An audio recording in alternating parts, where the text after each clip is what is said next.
Let's start with the rapid fire round. The first one is, at what age do you want to retire? Financial independence is next step, and then we look from there. How long does it take you to get ready in the mornings? 30 minutes. If I need to rush it, it can be 15. Most embarrassing moment of your life? Wow, none comes to my mind. Favorite color? Blue. What time of day are you most inspired? Probably in the morning, and then after work, if I do an after work run. How many hours of sleep can you survive on?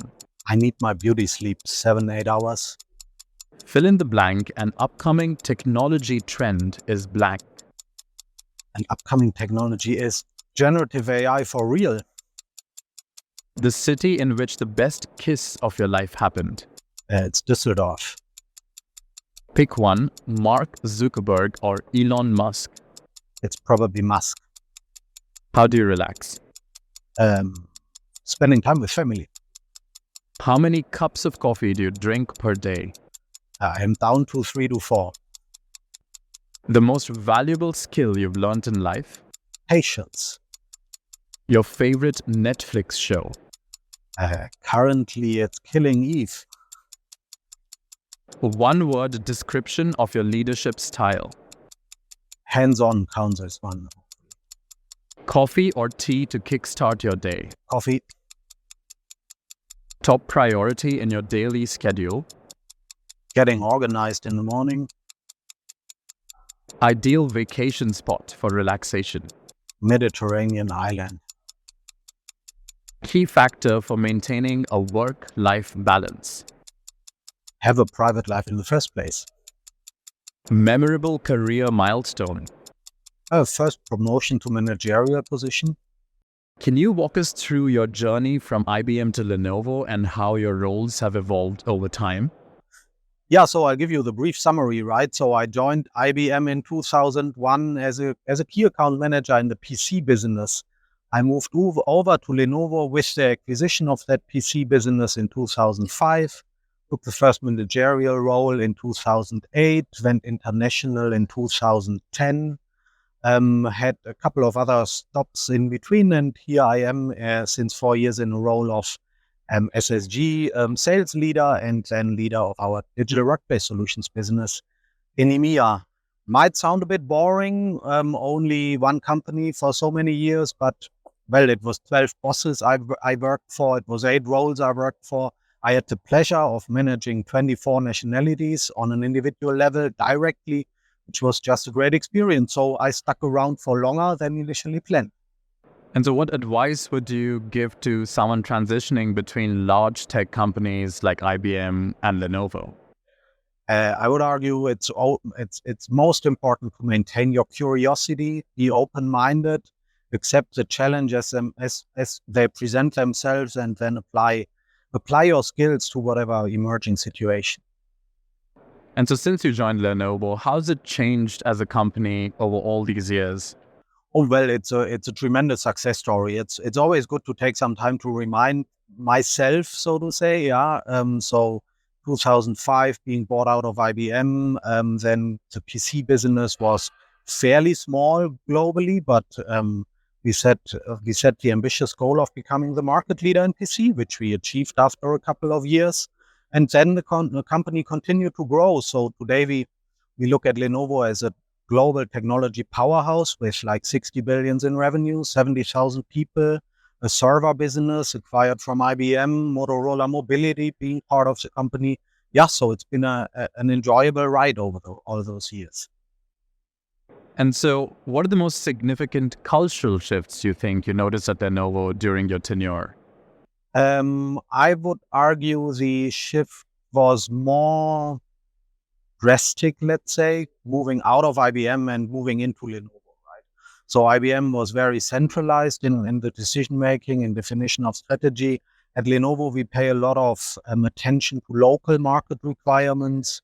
We don't, it's not as centralized as IBM used to be. So that's probably the most important cultural shift. and we have a very strong hands-on attitude. We all pull together in the same direction. So that's a work in my environment I simply like. So what are some of the obstacles Lenovo has encountered during the service-led transformation? Okay, yeah. So the service-led transformation is the latest step in the evolution, right? So Lenovo has created a dedicated services and solutions group, like 4 years back, that was probably, and we are evolving from being known as a very strong provider of hardware products for both infrastructure as well as workplaces. But now we more and more look at providing the end-to-end solution to our end customers. And in support of that goal, we have created SSG as a separate, strong business unit. How do you manage the integration of hardware and service solutions to deliver a seamless experience? So I think it's good to talk about how we drove the development and evolution of our services and solutions offerings. And I will call out that we co-created a lot of that with our customers, right? So a lot of the capabilities were initially piloted, initially invented, so to say, working with our customers and solving their individual challenges. Yeah, so that has been the recipe for success. And then we look at scaling out and scaling up beyond the initial core with a few customers we pilot things with.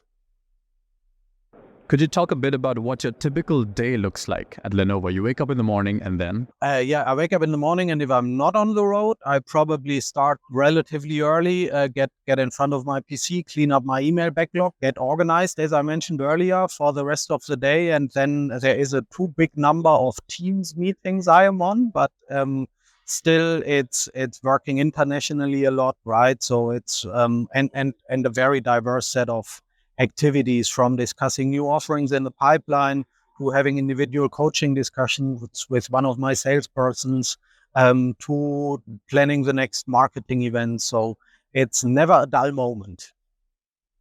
And how much of your time is taken up by meetings daily? Yeah, probably more than half, which is not an ideal situation. I see. So let's head back to the other questions.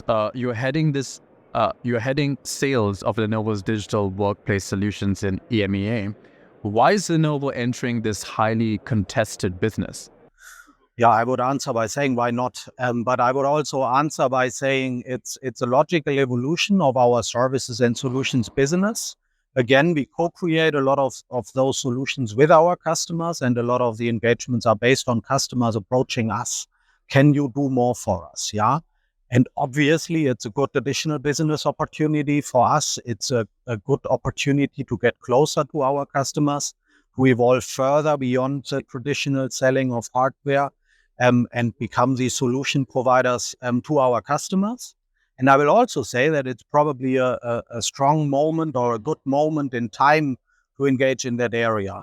On a high level, our mantra for the digital workplace solutions is, well, let's look at what we can automate together with our customers. What we can't automate, put that on us, Lenovo, so you, dear customer, can take care of all those other priorities in IT, and you don't waste your time on, let's say, keeping the lights on tasks.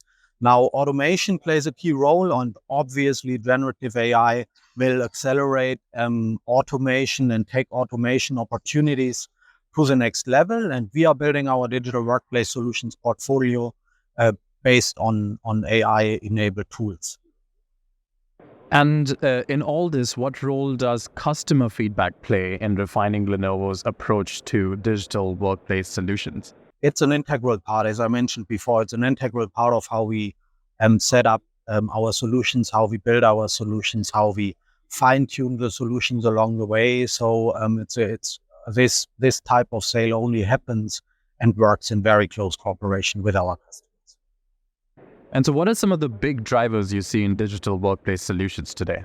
Well, I would say I don't envy any digital workplace leader out there, right? So there's all those priorities. There's regulatory requirements.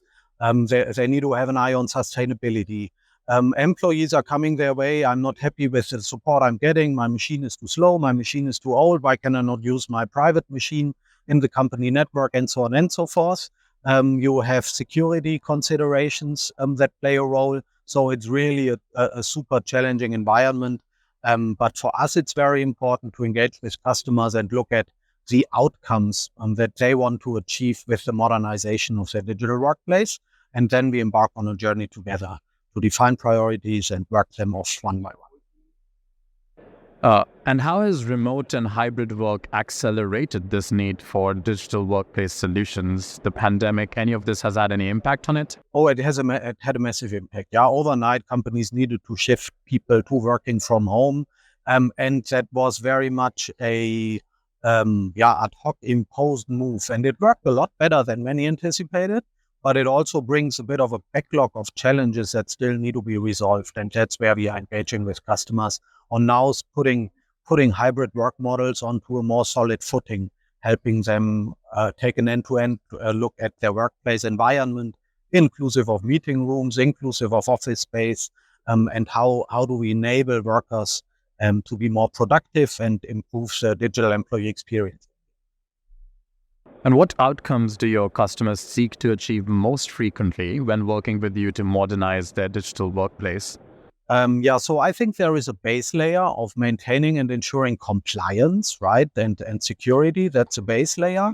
And then we engage with customers and they have different focuses. So they look at workplace agility and resilience in the light of hybrid work environments. They have a big initiative around improving the digital employee experience and drafting and architecting a great user experience. They are focused mostly on efficiency and effectiveness of their workplace environment. But I want to tell you a story. We had a very good customer session lately, and we had a very long session, and we discussed what are your priorities, how do we see the world, how do you see the world, and we've done a lot of discussion, a lot of good alignments. And then the CIO, who was a heavier bearded man, he said quiet for most of the discussion, but then in the end he said, listen, there's one point is missing from my perspective, and that point is simplicity. Because if we strive for simplicity, we get all the rest automatically. Users like simplicity, simple processes are more sustainable. Security is easier to manage if we strive for simplicity. So that has become my personal mantra. I'm picking that idea from a dear customer to strive for simplicity in all we do around digital workplaces. So you also mentioned sustainability. What role does sustainability play in digital workplace solutions then? Yeah, I would say it permeates the digital workplace solutions from start to finish, so to say. Yeah, I think we have a very strong view on how to optimize the digital workplace and the device lifecycle also from a sustainability perspective. Starting from how do we ship the goods from factory to the end customer? How many shipment legs do we have?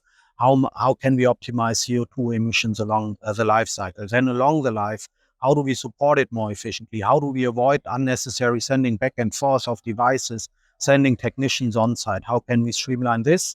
And then there's a big role, obviously, of retirement processes at the end of the life cycle of devices. And we look at it from cradle to grave and how can we optimize across the whole life cycle. And so how do you see sustainability priorities evolving within the workplace solution sectors over time? I think it is a bit about picking the low-hanging fruits first, and that is what we work on with customers. There is a number of customers who do not have a retirement process for old assets. That is something that can be fixed fairly simple. But then you need to get deeper and you need to take that end-to-end holistic approach and holistic view. And we also offer customers tools, a new tool now called Lissa, that helps them to assess with what is a very important task, assess their CO2 emissions baseline first. So that is the first step, obviously. Be transparent, be clear where you are. Then we define where you want to get to, and we align on measures to be taken. So we have an audience question. People want to know what kind of talent would you be looking for people who want to join Lenovo and work with you? What kind of skills, what kind of talents is Lenovo looking for currently? So a dear colleague of mine said fairly early in my career, hire for attitude, train for skills, right? So it's mostly about the attitude. It's about curiosity. It's about adaptability. It's about flexibility. And enthusiasm is very important. If I see the spark and the light in somebody's eyes during the interviews, that does half of the trick. Let's talk a bit about the talk of the town now, AI. What impact does AI have on Lenovo in general and on your area of responsibility in particular? Yeah, we cannot not talk about AI, but I'll give you a couple of perspectives. So first one is differentiate between Lenovo internally and then what do we do externally. Lenovo internally has been utilizing AI for years, right, to optimize our supply chain, to optimize demand planning processes, to optimize our logistics networks. So that's a little bit not cold coffee, and the evolution continues, but we have been using it internally for very long. Now, from an external perspective, there's again a couple of dimensions. The one is it's obviously a great driver for our core business in intelligent devices, where the next generation of products will come with neural processing units, enabling faster processing of local AI workloads. There is a big momentum building for our infrastructure solutions group business, where we also offer the, let's say, infrastructure side of things and solutions. And yes, there's great momentum for our services and solutions group. And again, it's two ways. Yeah, we look at how do we enable more traditional services utilizing generative AI, and then we look at native AI services, AI consultancy services, where we help our customers embark on the journey of their individual implementation of AI, and we pull from our internal experience, from the experience with other customers, to help them on their journey. And what ethical considerations does Lenovo take into account while implementing AI in its services? I'm happy about the approach that Lenovo has taken here. We were very cautious when ChatGPT and so on started up. So there were restrictions in place immediately on the internal usage before things got clarified, and that is now opened up gradually. And the ethical considerations are a top and the number one priority for Lenovo. Hence, we also look at 3 levels of AI. So you have the private level that really resides on an individual's machine potentially. Then you have the corporate or the organizational level, which is the next layer in terms of privacy concerns. And then you have the public world, which is the open world. And that thinking and that categorization helps us navigate and steer our way through the complex world of AI and AI use cases and AI tools finding their way. How has the evolution of customer expectations in the tech industry influenced selling of Lenovo's services and solutions? I think the complexity has exploded, if you wish. So we face ever bigger buying centers on the customer side. Those decision makers are better informed these days. We recently, I think there are studies that say before in a professional B2B sale, any customer engages potential suppliers, they are like 60% down the road of their individual purchasing decision, right? So we need to level up our game, and we have leveled up our game to cater for that, right? If you think you survive going out to a customer pitching your standard solution, you are probably dead. You need that consultative approach. You need to engage in a discovery fashion with customers to get a seat at the table. And then as customers open up, they are obviously more and more interested to hear our viewpoint, hear our experience in the vast number of projects that we drive. And what changes have you observed in customer purchasing behaviors over the last few years? I think the decision making has gotten longer and longer, given also the buying centers have become bigger.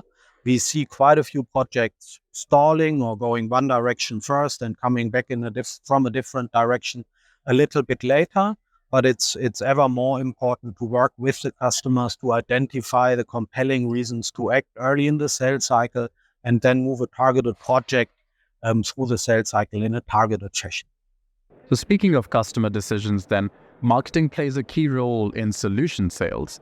How do you align your sales strategy with Lenovo's marketing efforts to drive growth? So we are very closely aligned and talk about digital workplace solutions as an example. The first step is we need to build awareness. That's why we are at events like this, the TechX in Amsterdam, We need to get out. We need to spread the message, make customers aware. Hey, Lenovo is not ThinkPad or some hardware stuff. Lenovo is your end-to-end solution provider. And for that, we then work very closely with our marketing colleagues to define the adequate tactics and execute the adequate tactics in a, again, globally consistent but locally efficient manner. So how do you tailor marketing strategies to different regional markets, particularly in EMEA? So it's event-based marketing in some of the markets. It's more more generic outreach in other markets. So you always need to understand also the different levels of maturity that, in all honesty, Lenovo's business has across those different markets, right? By no means is our business homogeneously developed in all those markets. So you need to cater for what does the market require, where's Lenovo's maturity, and then define the right set of marketing tactics and initiatives. So looking at your career as a whole now, you've been working internationally for more than 15 years. What are your most important observations working in regional or global sales roles? So I enjoy working internationally a lot. It's the salt in the soup of my workday, and it helps me stay on my toes. It helps me take in different perspectives. It helps me learning from everyone, and the curiosity helps me along the way. Yeah, and then you can say, well, in some ways, selling products, selling solutions is the same globally. You could say same but different maybe, or you could say different but same in the core of selling it. I think you need to figure out the nuances, and you need to be aware of the common core principles of the sale, and then you will be successful. So what advice would you give to someone aiming for a leadership position in sales or business operations within the tech industry? I think it's all about curiosity and maintaining that curiosity. It's about adaptability, being flexible.